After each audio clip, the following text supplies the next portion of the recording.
Hey guys, SuperCoach God here, and today we are looking at the rookies that you need in your team. You need these rookies. There's one day to go, and you need to get your team right and pick these rookies. So we're also going to talk about the bad ones that you might be picking and who I think are bad picks, but we'll go into that. Firstly, we are 30 subs away from 1,000. It's oh my god, it's insane. So thank you so much. Thank you to Abs for giving me a little shout out on his Twitter. That was very nice of him. Love the man. And also, I'm going live tonight at 8 p.m. for a Rate Your Team video with Geordie from Supercoach Masters. So if you want your team rated, I'll put the link to the post I did on Twitter, and you just reply to that post with your a screenshot of your team. Anyway, that will be at 8 p.m. tonight. So let's get right into it. So first cab off the rank is Josh Gibcus.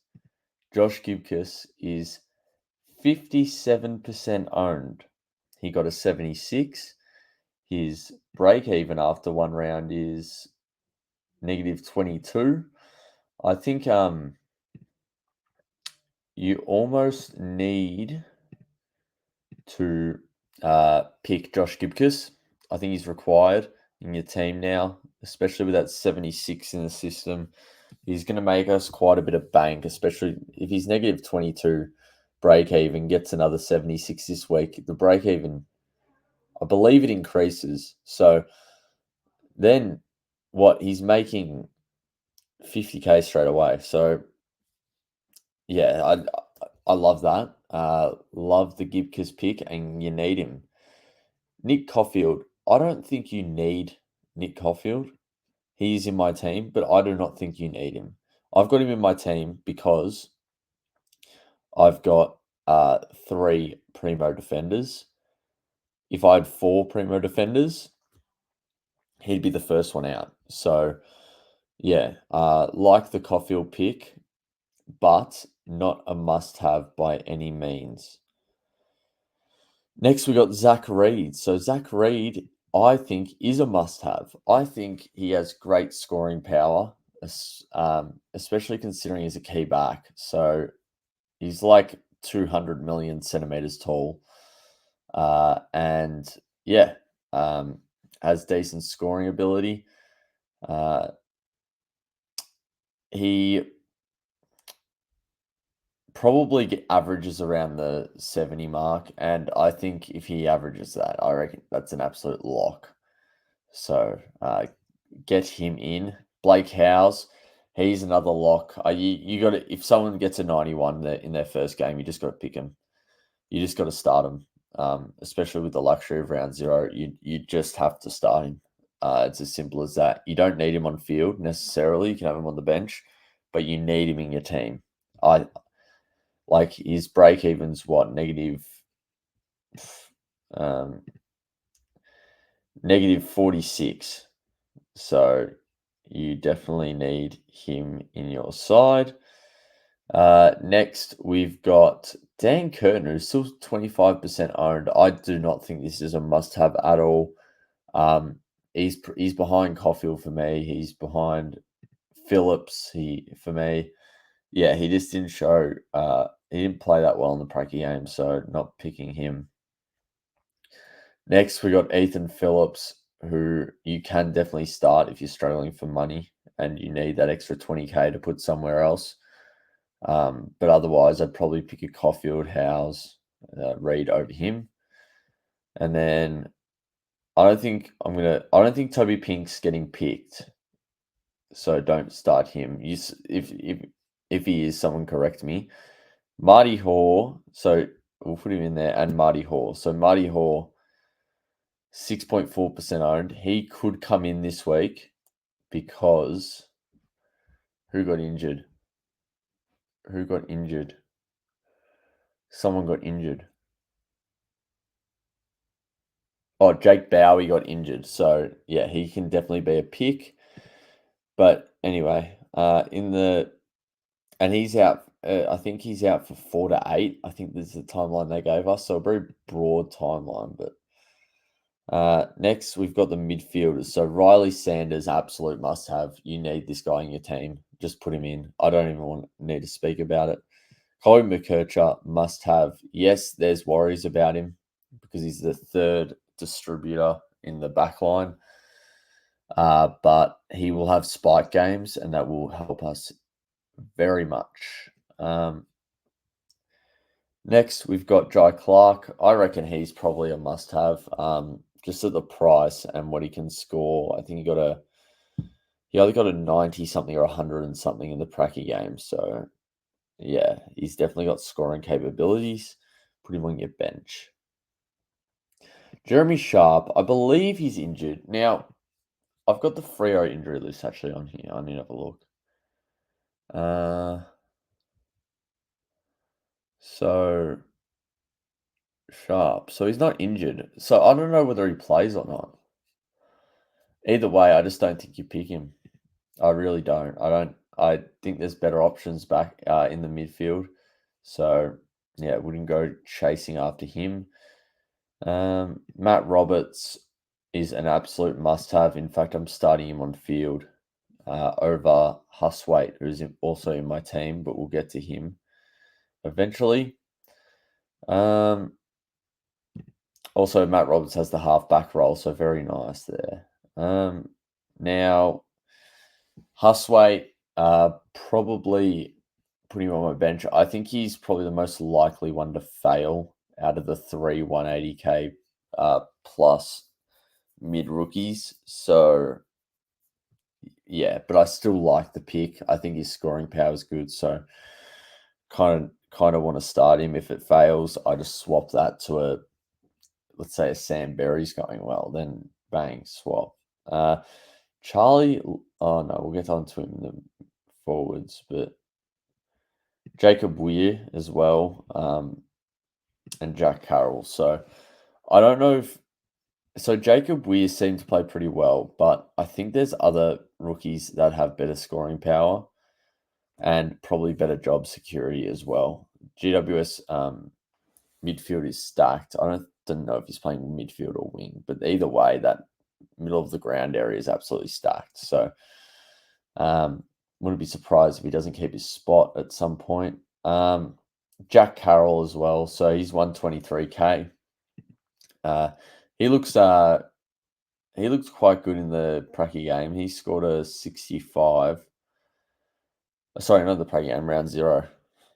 Should have been Pracky game. Collingwood got thrashed. Anyway, Jack Carroll, 65. I don't think this is a must-have, but you can start him. I'm not starting him. I think there's too many good rookies in that midfields and even the mid forwards that I just need to start those players over Jack Carroll. Next, we've got the Rucks. So Rucks is pretty simple. Do you go Naismith or do you go a Livingston for a DPP? Sorry, not for a DPP. For a DPP loophole. Okay, so Naismith, I don't think he plays past round 1 or 2. So he might have one price rise, and then what, you're going to be stuck with him on the bench, or you're going to have to trade him out to a Livingston. So what's the point in that? What you're getting, you might get like 50k. So yeah, I think I'm picking Livingston, but you pick okay. So here's my thought process: you pick Naismith if you don't have Jackson.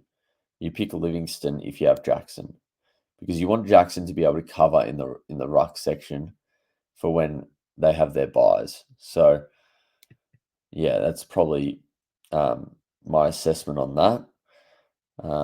But anyway, Nank's coming back soon, so I don't know if Naismith's the play. Okay, so in the forward line, we've got Harley Reid, who's just a lock. You just put him in your side. I mean, number one draft pick playing half back. How's that gone the last 2 years? They've just killed it. So, anyway, Dacos wasn't a number one draft pick. So, Sheasel wasn't either. But anyway, those high draft picks that play half back are really nice. Darcy Wilson, so he played a stellar game in the Pracky game, playing wing half forward, just getting a goal assist, score involvements, contested touches. He got plenty of touches too. I reckon he got 20 plus touches as well. So yeah, lock him in. Alex Sexton, this man is the biggest. He is the best forward rookie I think we're going to get in years. Like, when was the last good forward rookie? There hasn't been many of them. I mean, I guess Sheasel was forward back, wasn't he? So maybe the second best. But Sexton might average a lot. And I'm not even taking the mick. Like, he got a 73, and I reckon that was way unders than what he should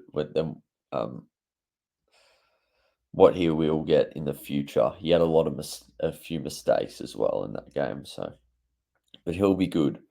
Caleb Windsor, I'm not starting him. You can start him, but the 58 doesn't look good on a 180k rookie. Yes, he will make money, but are there better options at that price range? Yes, in my opinion. Sean Manor, I don't know if he plays. Plus, he's playing forward, small forward, whatever. It just doesn't.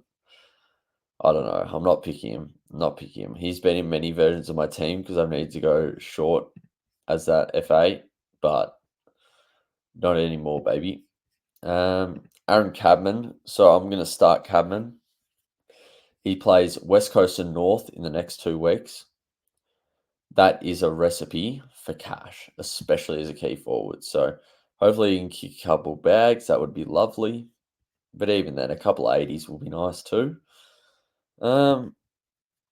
Charlie Lazaro, I mean, I'm going to start him. He wasn't in my team all preseason, but I heard reasoning behind it. A lot more mid-time. Now with Simpkin out round 1, hopefully he has a nice score round 1 to follow into his cash gen. So that's always nice. If you can get him in, do it. But if you just find yourself with an extra 80k or 60k, but if you're not making major moves to get this man in, especially in your starting team. Next, Zane Dersma quickly. He's a key forward. Don't get any him. Nick Watson, small forward. Nope.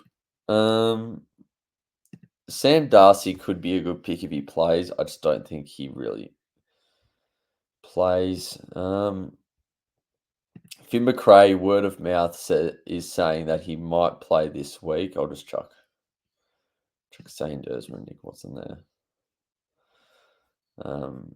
We'll chuck Lazaro there. Lazaro. That's my Italian accent for you. It's very bad, I know.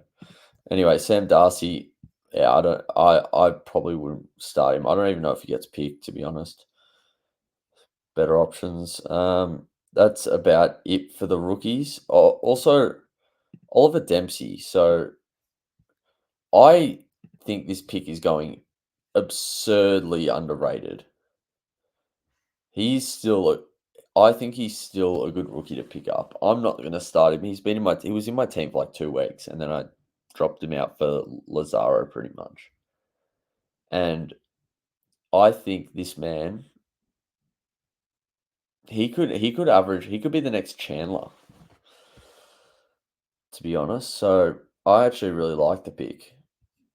But up to you. And that's probably it for the rookies. Kai Lohman as well, actually. So Kai Lohman is 2.1% owned. So a pod rookie, an extreme pod rookie that could just work. If he gets picked. I think job security is an issue. So, but anyway, guys, hope you all enjoyed. Make sure to subscribe. We're so close to 1K. And hit that like button. Try to get this video to 20 likes. And yeah, cheers. See you in the live stream tonight.